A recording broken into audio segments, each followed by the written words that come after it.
उन्वान मौर्य सल्तनत का अरूज और हुक्मरानी किरदार। रावी। चंद्रगुप्त मौर्य मौर्य सल्तनत के बानी चाणक्य मशीर और अर्थशास्त्र के मुसन्निफ।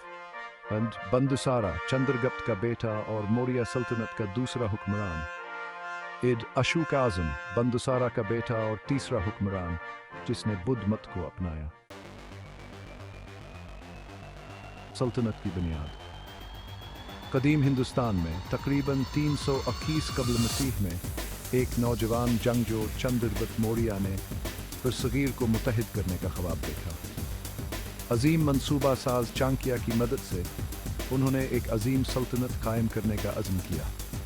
हमें इस जमीन को मुत्तहिद करना होगा और लोगों के लिए अमन और सुकून लाना होगा। हुकूमत अमली और मुहतात मंसूबा बंदी से हम नंद खानदान को खत्म कर सकते हैं और एक नई हुकूमत कायम कर सकते हैं। मैंने अर्थशास्त्र लिखा है, एक ऐसी किताब जो हुक्मरानी के फन की रहनुमाई करती है।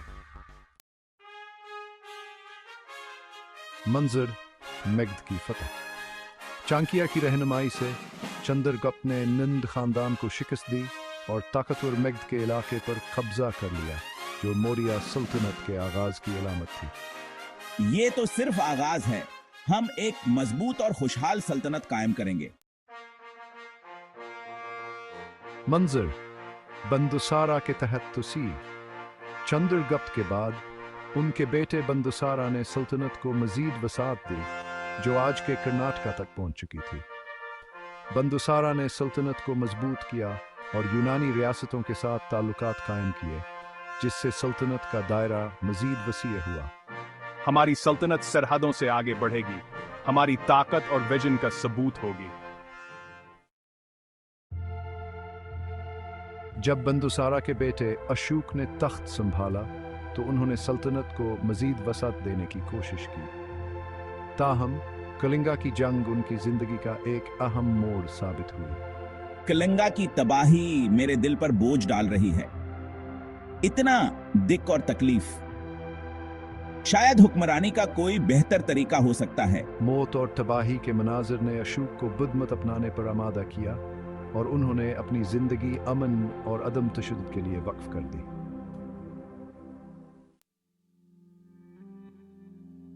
पुरअमन अंदाज में मैं धर्म और हमदर्दी के असूलों को अपनाऊंगा। हमारी सल्तनत अमन का मीनार होगी और मैं बुद्ध की तालीमात को एशिया भर में फैलाऊंगा। अशोक के दौर हुकूमत में मौर्य सल्तनत अरूज पर पहुंच गई। उन्होंने सड़कें, हस्बे, अस्पताल और स्कूल बनवाए और बुद्ध मत के पैगामात को श्रीलंका, वस्ती एशिया और दीगर इलाकों में पहुंचाया। सल्तनत तिजारत, सकाफत और इल्म का मरकज बन गई।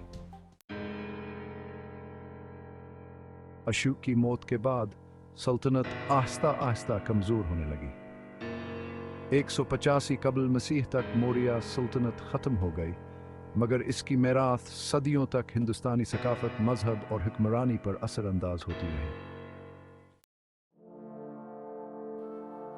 मौर्य सल्तनत इत्तेहाद और ताकत की अलामत बरसगीर पर इनमिट असर छोड़ गई। इसके हुक्मरान, खास तौर पर अशोक, अपने अदल और रहमदिली के अज़्म के लिए याद किए जाते हैं, एक वर्सा जो आज भी असरअंदाज है।